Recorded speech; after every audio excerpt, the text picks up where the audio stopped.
All right. Is it last time? Let me make sure. Let me check my notes. And they're garbage.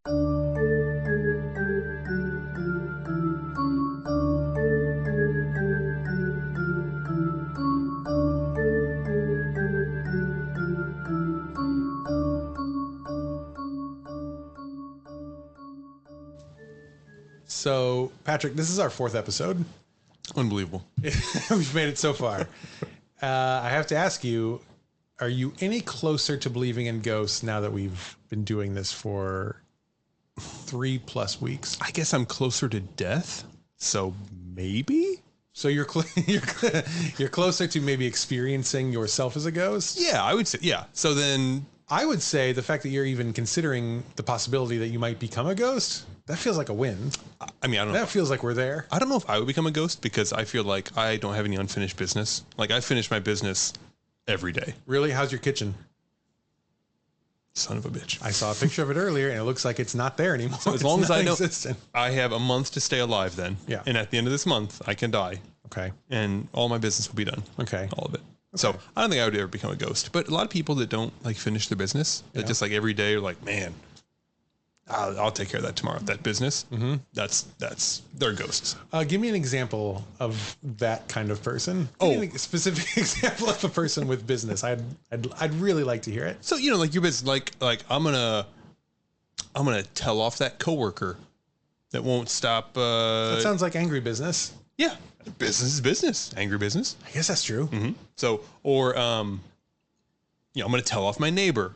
So all your examples so far about telling people off, which I think is fascinating. Yeah. So if you don't take care of your business on a daily basis, you will become a ghost. If you don't scream at people every day, you'll become a ghost. I wouldn't say scream, but how do you tell people off? Okay, so that's the easiest way to tell people off, but you don't have to do it that way. You can do it subtly. You can do it on social media.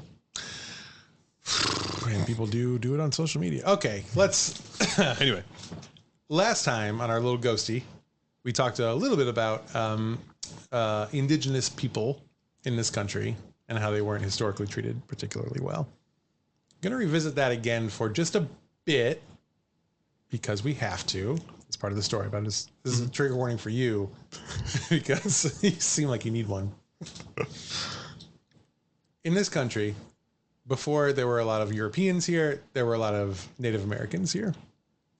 I agree or disagree? No, I that is how I understand it. Okay, good. Yes. So, because of that, like when you live in a place, you move around from place to place within that place. You know what I'm saying? Sure. What I'm saying is there are things that we call Indian trails. Oh, yes, that makes sense. In America, right? So, and these are trails that that the indigenous American folks would traverse for any number of reasons, right? Trade. Vacation, seasonal migration. Yeah. Maybe vacation. I don't see why not.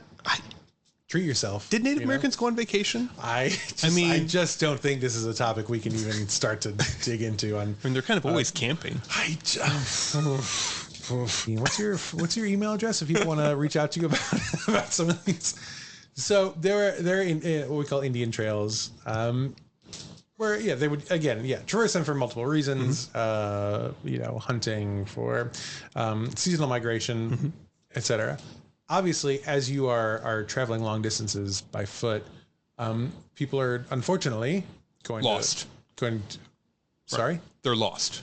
I thought you were going to say something about the show Lost. No. And I was very interested to see where this was going to go.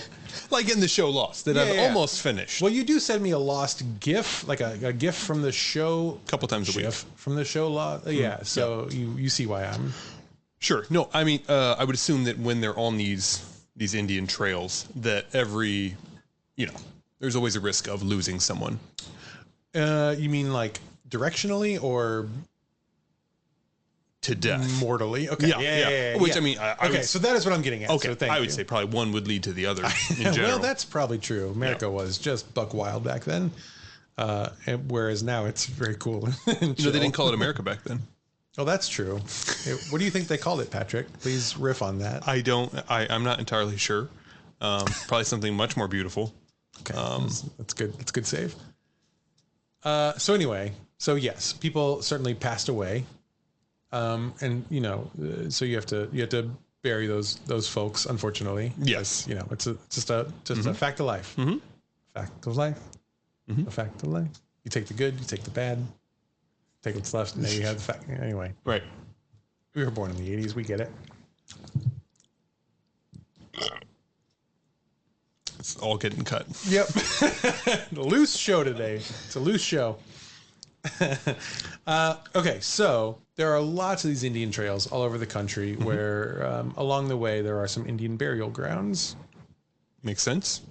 And now you and I have the benefit of living in a world where we were alive when the movie Poltergeist was made. I was hoping this is going to be a Poltergeist. So, yes. So we know without a shadow of a doubt what happens when you build something on an Indian burial ground. Yeah, Craig T. Nelson has to come out there.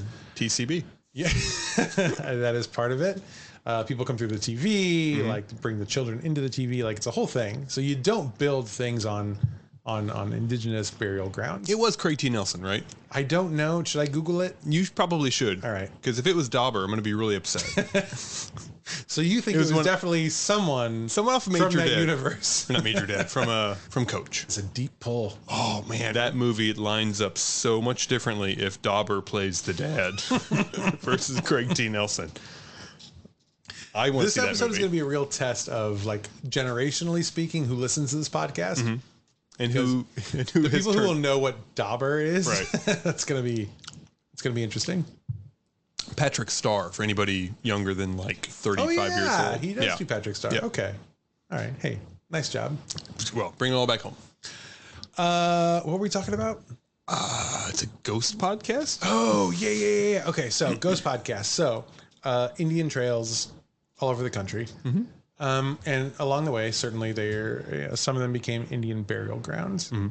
This was the case for one Indian trail that connected indigenous folks to the Merrimack River. Okay. Is that like ring any bells for you? I know where the Merrimack River is. It's like pretty much down the street from here, right? Yeah. This is a local ghost story, Patrick. Wait, there's from around here? From around here. Okay, just it's a podcast medium, so they can't see that you did the dun dun dun with your hands. You could have said. You can add that in post. Oh yeah, okay. Dun dun dun. Yeah. Not what I meant. Okay. This is a local ghost story from just around here. Okay. From just around here, from the Merrimack River, which is not a long river, but it is. It's a storied river in these parts. I have all kinds of stories about that river. I bet you do. I can't tell any of them on this podcast. It's a different podcast for sure. Okay, so the Osage Indians would use this particular trail as access to the Merrimack River. Way back when, long time ago, right? Along the way, of course, as we discussed, there are Indian burial grounds, and there was one particular spot before you got to the river that was an Indian burial ground. Well, you didn't want to bury your dead like at the river, because like the river is where you like go to like hang out. Yeah, you don't want like go tubing. Like you don't want to be stuff. like bummed out. Yeah. You you definitely want to bury them. Yeah. Off river, for sure. Definitely not within like eyesight of the river. But also, like, you don't. And this is interesting because you don't want to like bury people every time someone dies necessarily, because like it could be happening a lot. Like you're stopping to digging a grave. Yeah. But you want to maximize your efficiency when it comes to body to time. Yeah. Well, I mean, you're on this trail. You're going to the Merrimack River. Mike's in the back of the pack. He's not doing so hot. He's turning funny colors and stuff, and you're like, God, if Mike can just keep it together for one more mile, we are almost at the graveyard, but I'm not fucking dragging him for the next mile. Well, exactly. Because you need like a centralized place to put all the bodies, but you're not going to put them in the river, as you noted. Yeah. So like right before the river, perfect, right? I would say, yeah. Perfect. Like before the river. Far enough, yeah. Pretty good. Yeah, you're going to go above the water table, etc. Yeah, away from the nice part of the river. Yeah. So, God. So, this is all happening long ago, and then but the indigenous folks who forged this trail did a really nice job. Apparently, it was a really like top-notch trail. So much so that it continued to be a trail even after they stopped using it. Okay. During the Civil War, both armies would use this trail. The good one and the bad one. Yeah, because Missouri was technically a northern state, but it was not in practice actually very northern. It was very split. Right. There was a lot of So, here's where we are so far. Old Indian Trail going through Missouri to the Merrimack River. It was Craig T. Nelson. It was not Craig T. Dauber. Nelson. It was definitely not Dauber. So we have an Indian burial ground. We have Civil War soldiers using this trail to move around. And I don't know if you know anything about the Civil War, but I don't think it was like good. I don't think that like people who fought in that war did well, generally speaking, so like, there was a lot of death. Like health wise. Yeah, exactly. Okay. Yeah. Yeah. So if you're using this trail as like a way to move your troops from one place to another, people also were dead. So what I'm saying is there's a lot of historical death on this trail. Sure sounds like it. Yeah. Yeah. Yeah. You scared yet? No, I mean, this all happened a long time ago, so I'm really not that scared of it anymore. I mean, it's probably like a really boring interstate now, but interesting. Well, let's just see where it is now, Patrick. Okay. Let's fast forward to today. Not quite yet. Okay. We'll get there. We got a timeline. Okay. So after the Civil War, they probably buried a bunch of dudes up and down there. Civil War was not good. Yeah, pretty unhealthy for everybody involved. Yeah. It's like if there was the opposite of a spa, it would be the Civil War. Boy. Sometimes I think, which are the parts that Patrick's wife is going to ask me to please cut from the future versions of this show? Like, what are the things that Patrick will say that your wife will reach out to me directly and say, don't let him say things like this anymore? And I think that's one of them. I think that's a pretty accurate assessment of the Civil War. I don't disagree. It really sums the whole thing up. It is not spa-like. That is 100% true. 100% true. Okay. Oh, and I should mention, there's a quote from the Riverfront Times. Okay. Which is a respectable publication. Especially in this type of situation here. It's a riverfront trail. Who am I going to go to for information? But the Riverfront Times. Obviously the Riverfront Times. And what it is, originally the pass served as a crossing point over the Merrimack River for members of the Osage tribe. When white settlers arrived in the 1800s, natives didn't hand over the land or the crossing peacefully. I mean, I wouldn't. Why would you hand over that stuff to somebody? Like, it's not going to. No, and it didn't go well. So that's interesting. So in his 1883 History of St. Louis County, John Thomas Scharf, I want to say Scharf. Scharf? It's Scharf. They just did not know how to do last names back then. Anyway. Reported that Native Americans regularly attacked early pioneers from behind trees and atop cliffs, establishing the area's reputation as a place where danger lurked. That's what I have to say, absolutely. Yeah. I'm on board. But it does mean, again, death, right? Yeah, exactly. So what I'm saying here, Patrick, is that there's been a lot of death here. Yeah, it seems pretty grim. Yeah, it's not good. It's like right from the start, it's a pretty bad vibe. Okay. Yeah. Okay.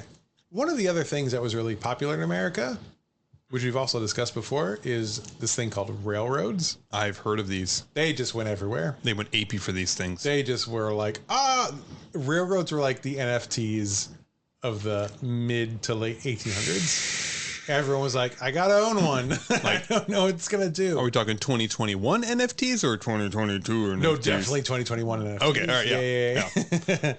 So railroads were all over the place, right? Railroads were like the thing. If you didn't own a railroad, you were nobody. So railroads were built just fucking everywhere. One of the railroads that was built in America went pretty close to this trail. It ran along the Merrimack River. Once they built the railroad, they were like, hey, like there are trains coming to this area where trains have never been before. Right. We should really like capitalize on this, which I think is also a theme we're seeing a lot in this podcast. This is literally how the railroad works. Yeah. People love capitalizing on stuff. Sure. Yeah. So what happened was in the mid to late 1800s, railroad was built that took it through Missouri. and it ran right over these burial grounds. Okay. Okay. And I know what you're thinking. Do you? Everything was probably chill after they built the railroads, and the trains just rolled through. Yeah, you go, and there were no problems. You would just go end to end, keep going through. You go blasting through all these ghosts. They don't even know what hit them. Exactly. Yep. Now, for some reason, I don't know if I assume it's a terrain. I don't, but if there's bad terrain, why do you build a railroad there? I don't know. So for some reason, the railroad tracks that went through this particular area of Missouri were very sharp. Like the curves. Oh, were okay. Like they weren't too sharp for trains to handle. Right. But they were sharp enough where if your train was going too fast, it would derail. Okay. And apparently lots of train derailments happen. Interesting. Here. Yes. Which seems like bad. Like as an engineer. Yeah. What do you think about that? So the fact that 19th century railroad standards weren't being followed by the tycoons of the day. Does that surprise you a lot? It stuns me. I'm stunned. I'm completely stunned. Yeah. They maybe they really were the 2022 NFTs of the day after all.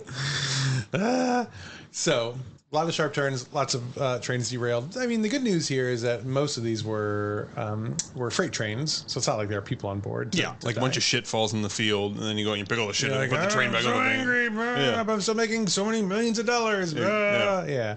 But the bad news here is that people did die sometimes.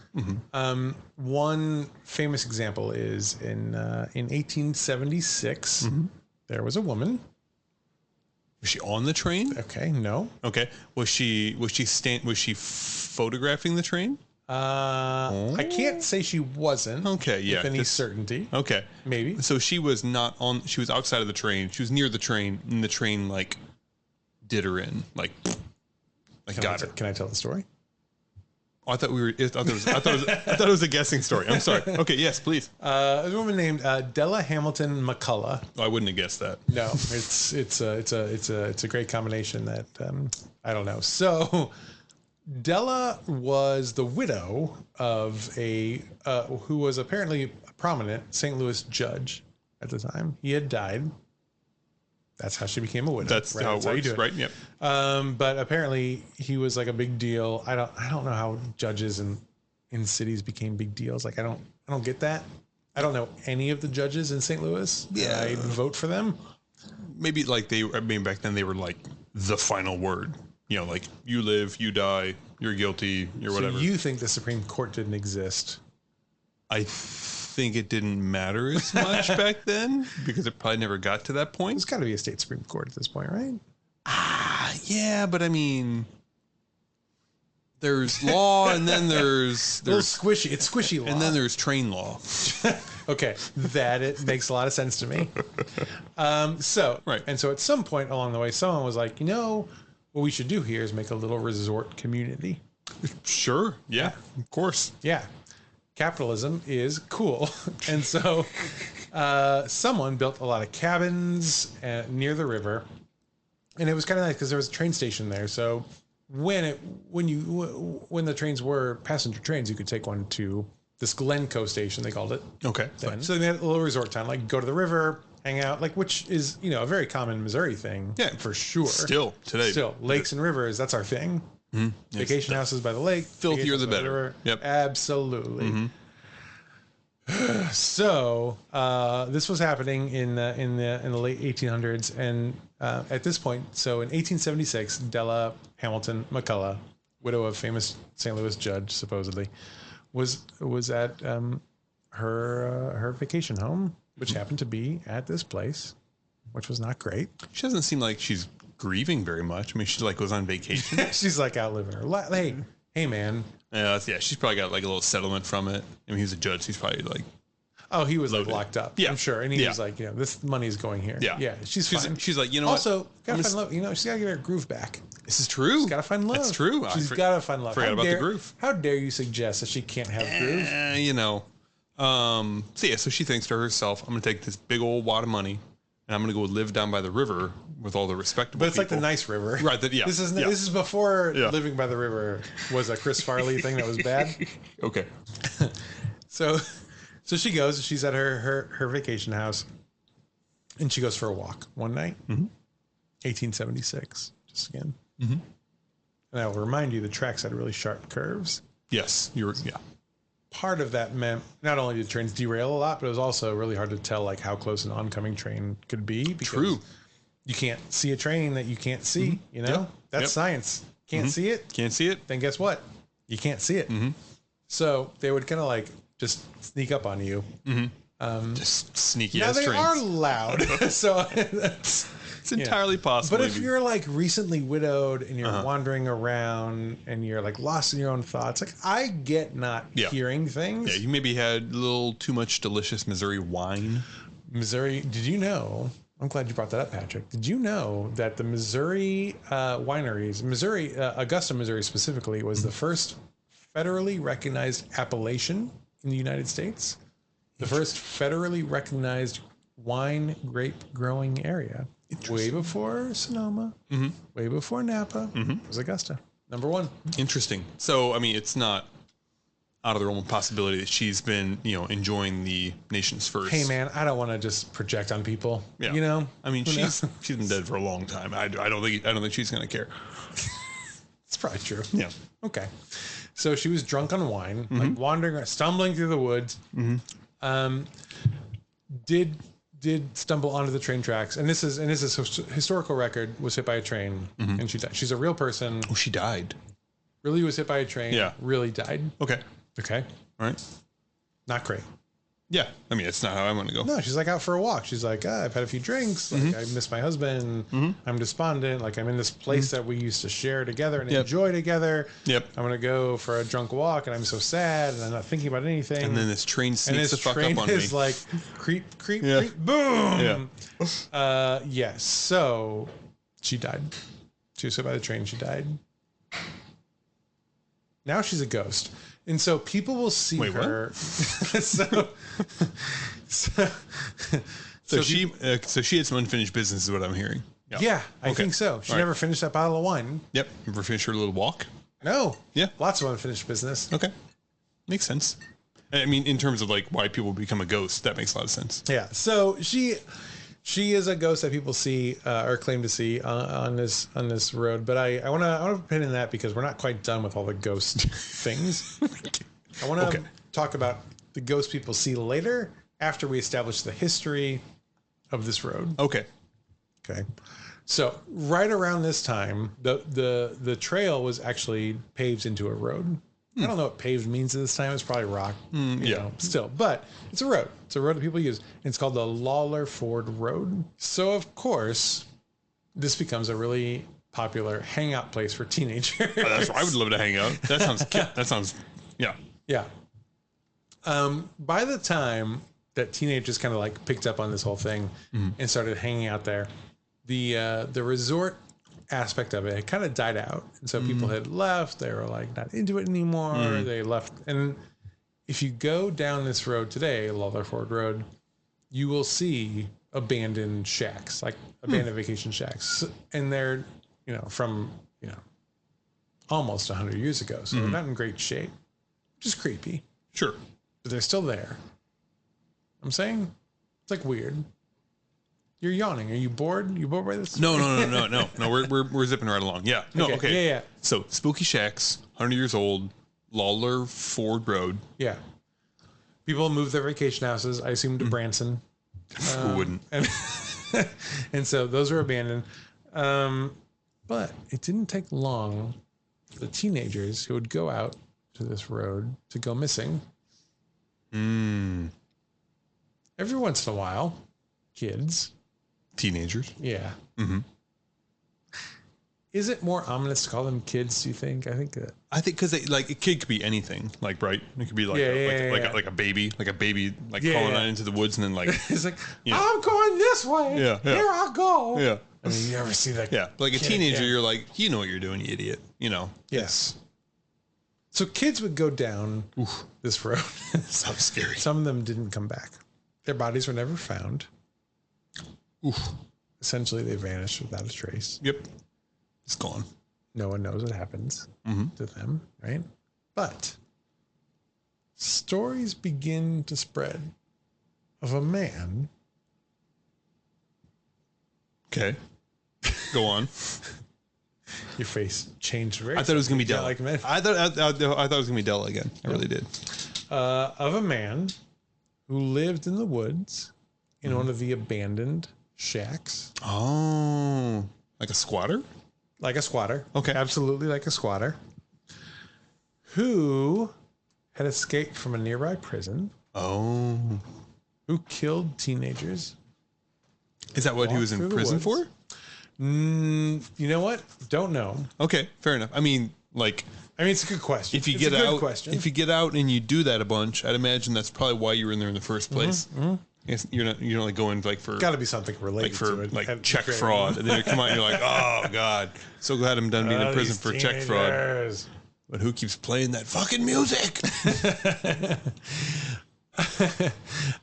So there became this idea that there was this person living in a shack, killing teenagers. Mm-hmm. Did he have a hook for a hand? I mean, that's kind of the vibe. Solid question. By all accounts, the idea was that he killed them just so they couldn't give his location away. Which is not like interesting, you know. No, like, I mean this is probably why no one has like made a movie about this. Okay, so it's no, go on. Yeah, all right. Yeah. So you have a question? I mean, it's sounding more and more like he is a spy. Is what it's sounding like to me. A spy for? I don't know. I don't know. I'm probably not supposed to know. Okay. And he's a good spy, clearly. Okay. But yeah, I mean, if somebody sees your location and you just like whack them immediately, then probably you're a spy. Yeah. Okay, so you think this is like the James Bond of Missouri? Or the Missouri backwoods? Randy Bond. Okay.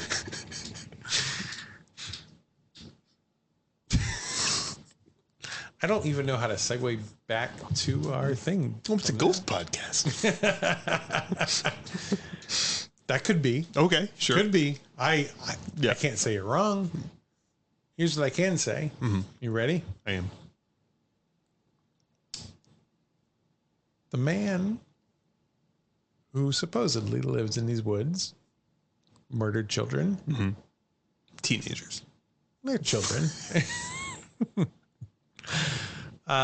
He had a nickname when he was in prison. Mm-hmm. The nickname was Zombie. Why would you get a nickname like that? It's weird, but listen. Okay. Yeah. I'm telling you, Patrick, who lives in the St. Louis area. Right.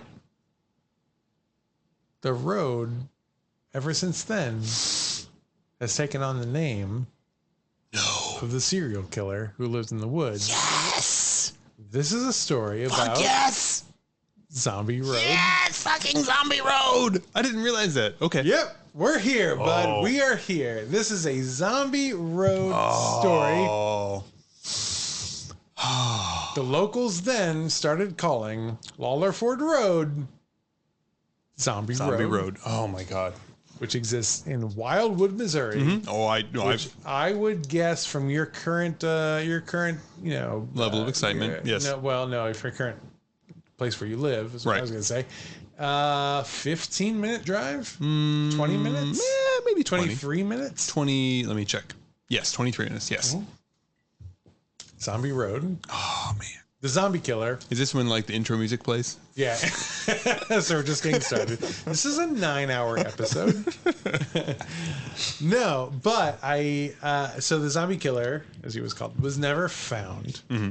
And may not have ever existed. I mean, they named the road after him. Like, you don't name the road after somebody that they don't. He must be there. Yeah. But there is one piece of interesting evidence that suggests he might have been real. Mm-hmm. Besides the road. The obvious. That's what it is. Yes, correct.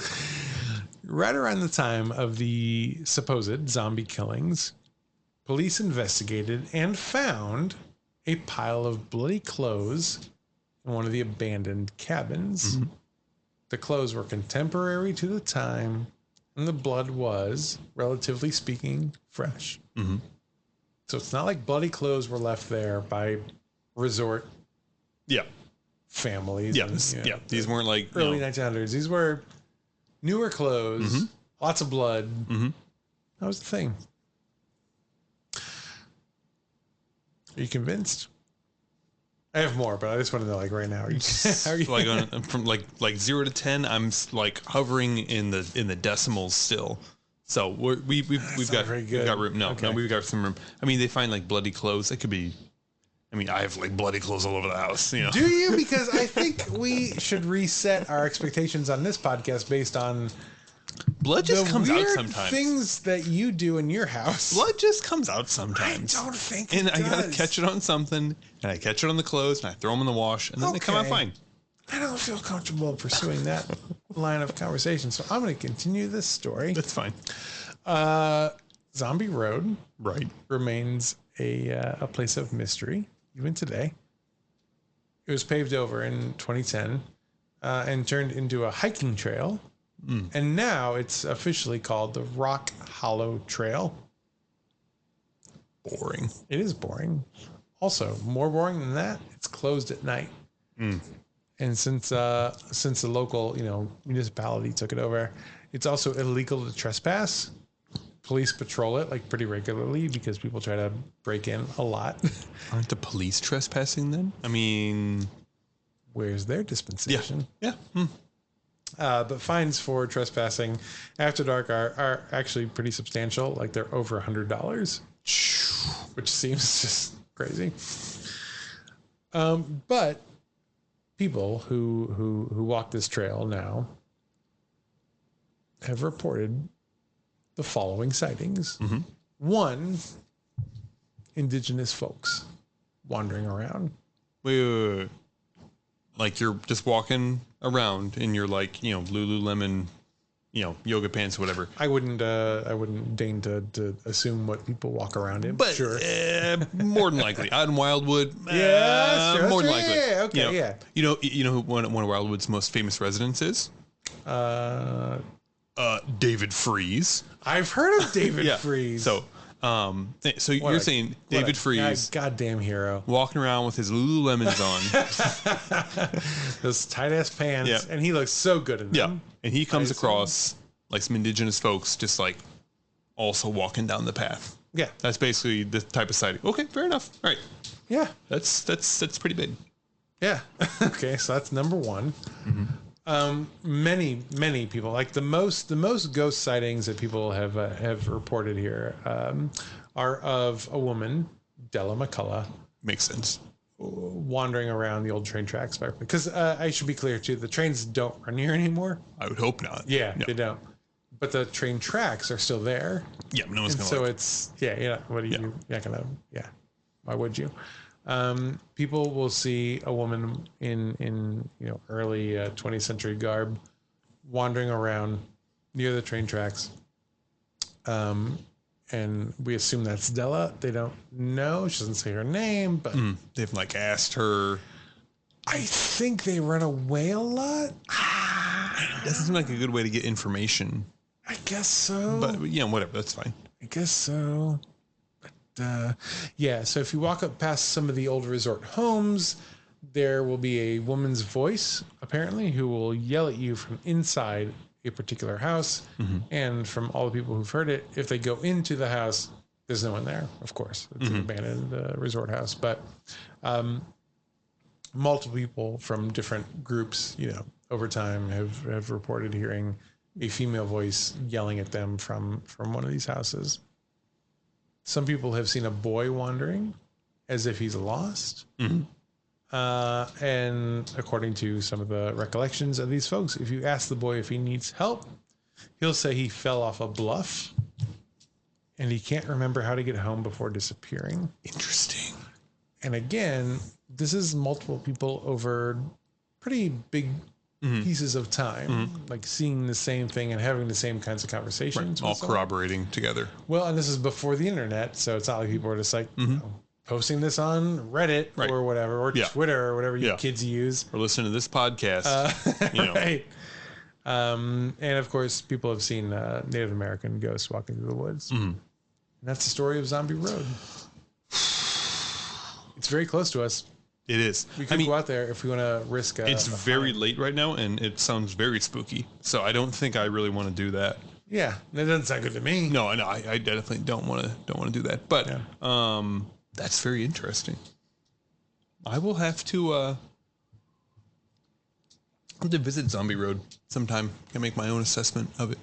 Because do you think you'll do it after dark? Because the police are there. Supposedly, I will not do it after dark. I don't want a record, or like a more of a record. Okay. So I will probably go during the daytime. And just kind of see what the ghosties have to say. Okay. Interesting.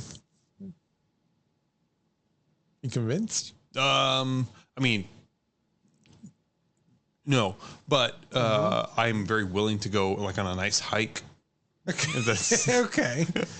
Okay. Well, maybe that's how we get you. It's maybe how we transition you to the believer side of things is by nature. Yeah. Nature outings. Yeah. No, I mean, okay. So still, I mean, there's nothing here. There's no photos as far as I can tell. Right. Well, I wouldn't say that necessarily. There are photos and videos of people doing ghost hunts on the trail. Right. You can also like videotape somebody fishing in a parking lot, and that doesn't mean there's fish. But if they catch a fish, that would mean that, yes, right? True. Yes, if you pull a fish out of a parking lot, then you are doing pretty good. So what I'll say is, I have been, as someone who is very open to the idea of ghosts, and clearly, who is, yes. And I think I've alluded to this before on this podcast, but I have had experiences, and we'll cover that at some point. But as someone who is, leaning toward believer, I do find it challenging that most quote unquote evidence of ghosts that we see is light orbs. Yeah. That feels like. Yeah. I've seen a lot of Michael Bay movies. There's a lot of flares in those movies. Or those ghosts. Yeah. Saying? Yeah. Like I took a photo of the sun and look, it looks kind of like a square. Yeah. Okay, that's so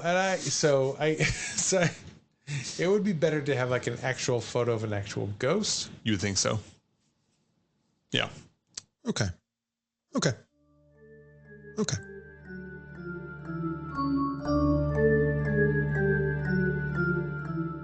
Thank you so much for listening to Is This a Ghost? If you enjoy this show as much as Patrick does, please make sure that you rate and review, and also, more importantly, I think, tell your friends.